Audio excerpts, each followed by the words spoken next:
He had a life, 10 years. Then he woke up, and none of it existed. It wasn't a moment, it wasn't a dream, it was a life, a home, a routine, something that felt completely real. He woke up in the same place every day, walked through the same rooms, noticed the same small details, the kind of things you don't question because they've always been there. And over time, that life stopped feeling temporary. It stopped feeling imagined. It became normal, familiar, real. There was someone else there with him, someone he spoke to every day, someone who knew him, not as he was before, but as the person he had become. And nothing about it felt wrong. Until one day, something didn't look right. It wasn't obvious. Not at first. Just a small detail. A lamp, sitting in the corner of the room. He had seen it before, every day. It had always been there. But this time, something about it felt off. Not broken, not damaged, just wrong. The shape didn't make sense. The angle looked slightly impossible, like it didn't belong to the space it was in.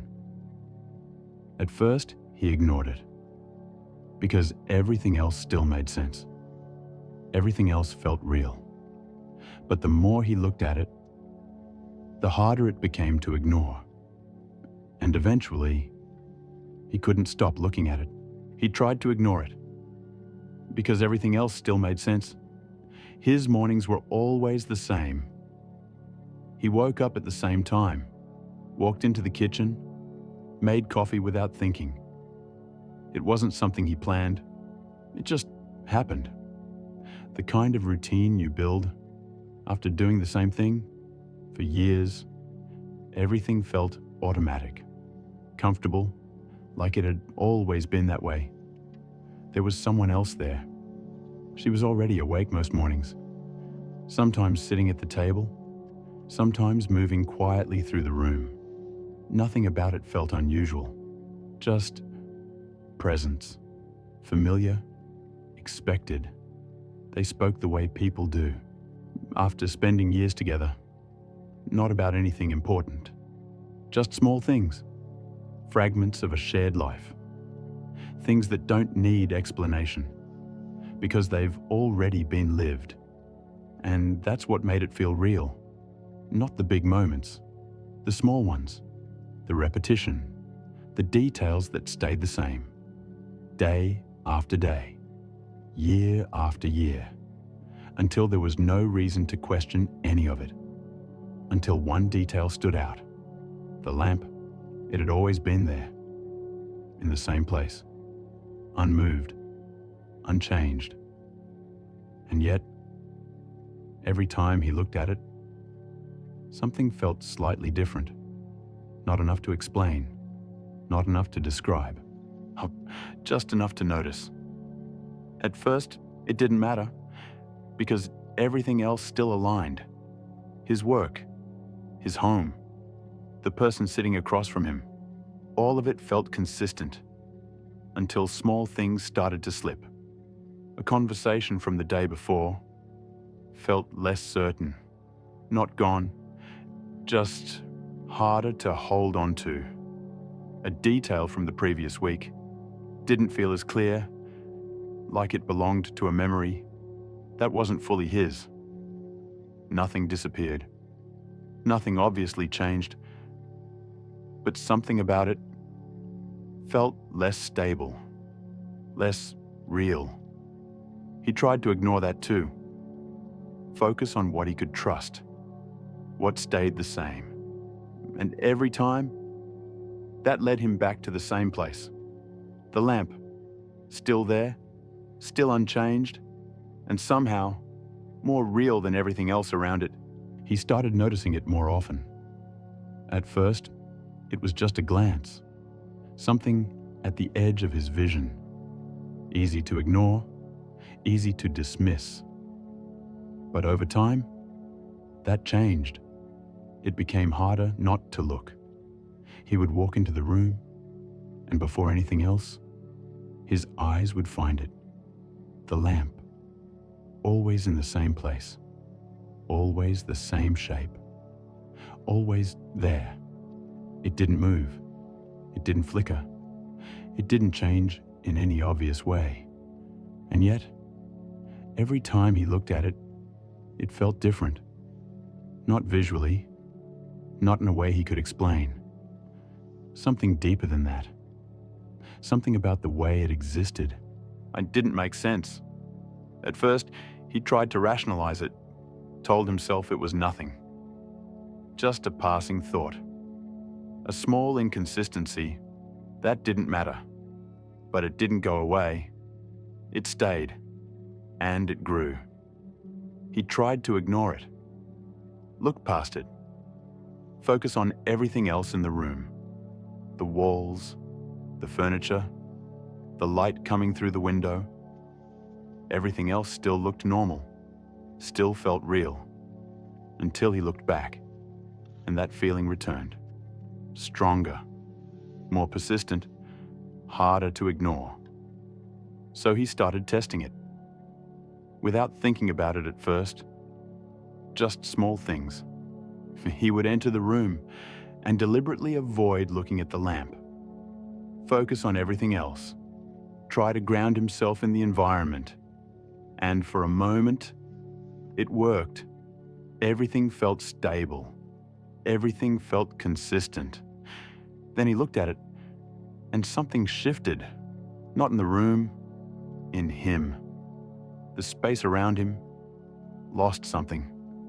Not form, not structure, just certainty. Like it required effort to stay real. Like it wasn't fully there, unless he believed it was. That's when the doubt started to spread. Not about the lamp, about everything else. Because if one object could feel completely stable, while everything around it started to feel uncertain, then maybe the problem wasn't the object. It was the rest of his life. He started noticing other things, small ones. A picture on the wall that didn't feel exactly the same. A chair that seemed slightly out of place, even though it hadn't moved. A conversation that felt familiar, but not entirely his. Moments that should have been clear started to blur, not disappearing, just losing definition. And every time he tried to trace it back, to find where it started, it always led to the same place. The lamp. It didn't belong to him. And the more he focused on that, the more everything else started to feel like it didn't belong either.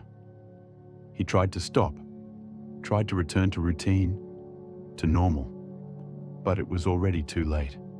Because now, every time he entered the room, it was the first thing he saw, and the last thing he could stop thinking about.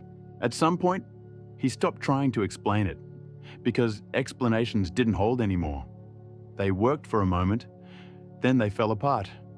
So instead, he started paying attention, carefully, quietly, trying to understand what was still stable and what wasn't.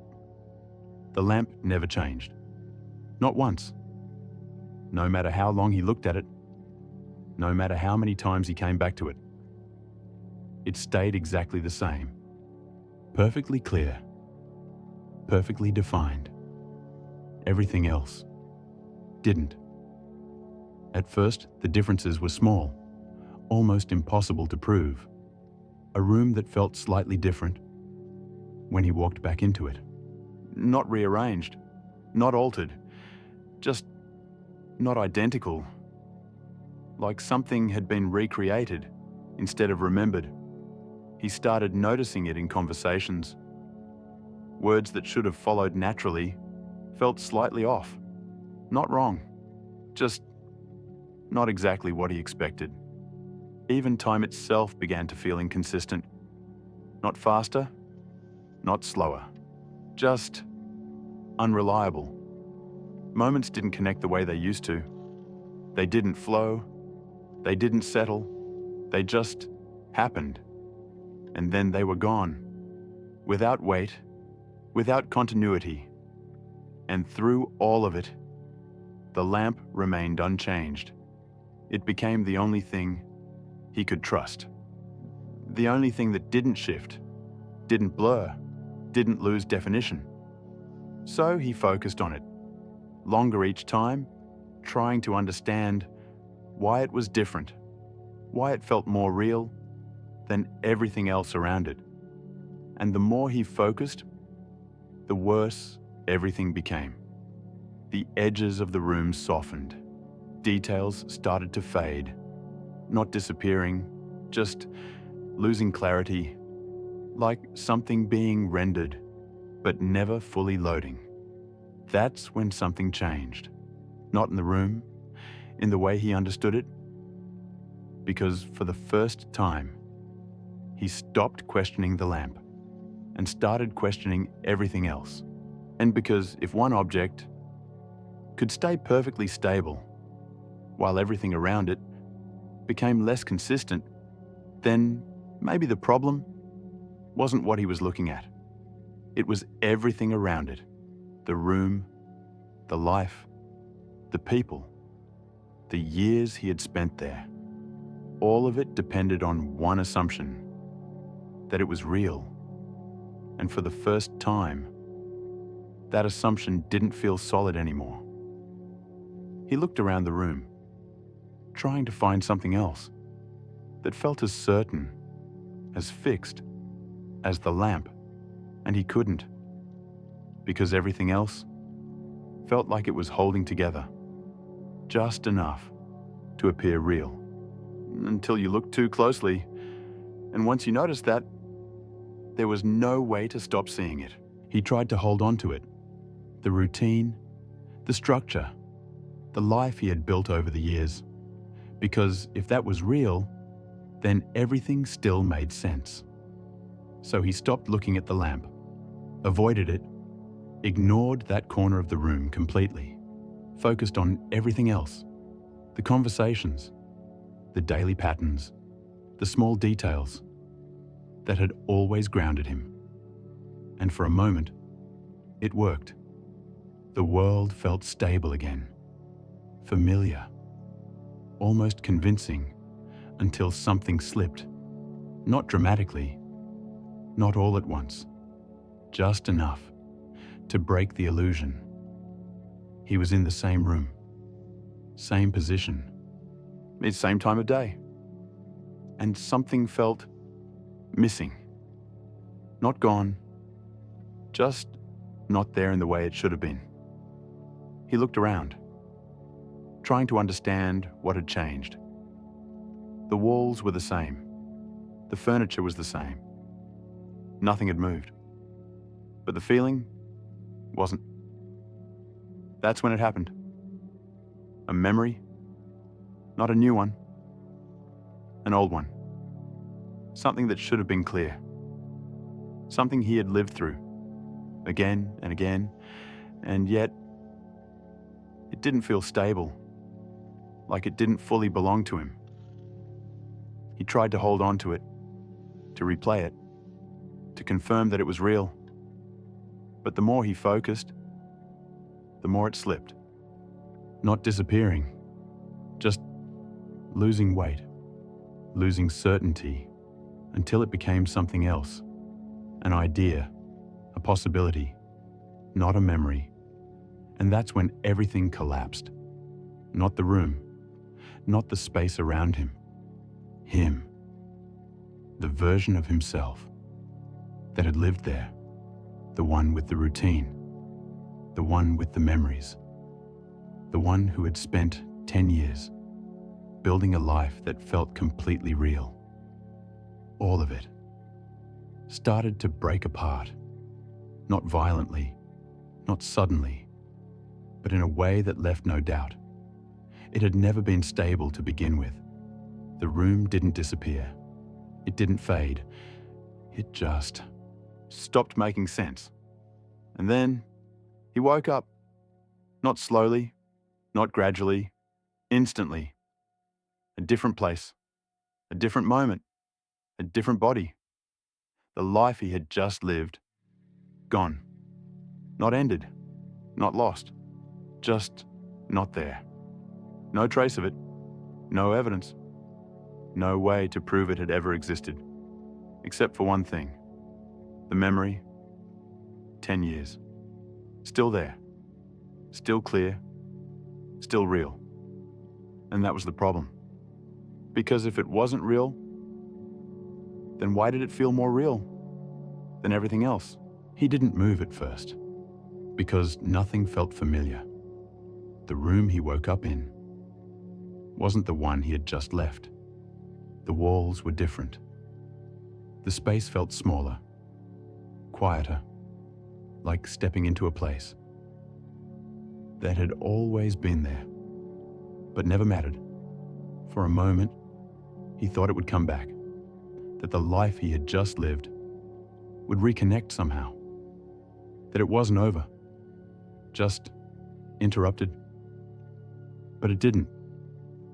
There was no transition, no fading, no sense of returning, only the absence of something that had been there for 10 years.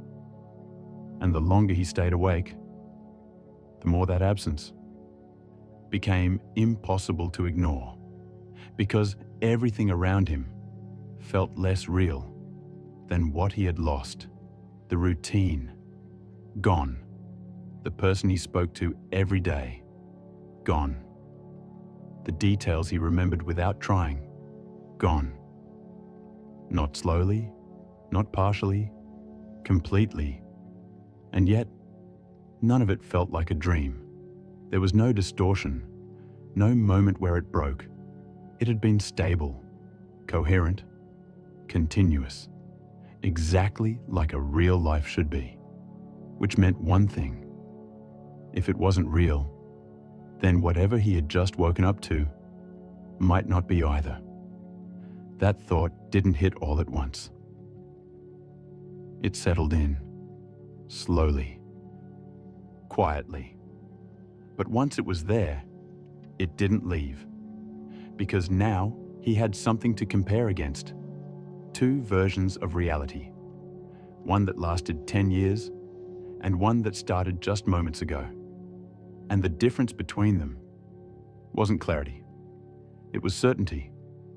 The life he lost felt complete, defined, real.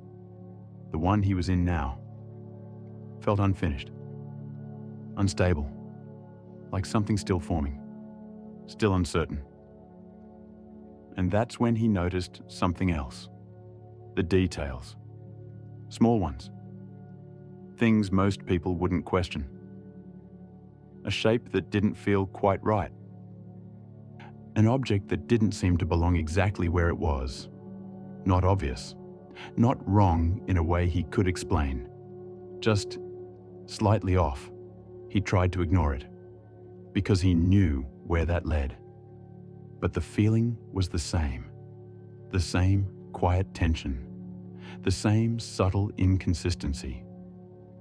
And without meaning to, his attention fixed on it, the way it had before, carefully, slowly, trying to understand what he was looking at, because he had seen this happen once already. And he knew how it ended. So this time, he stopped, looked away, and didn't go back. Because the question wasn't whether something was wrong. He already knew that. The question was something much harder to answer. If one life can feel completely real and then disappear without a trace, then how do you know this one isn't next?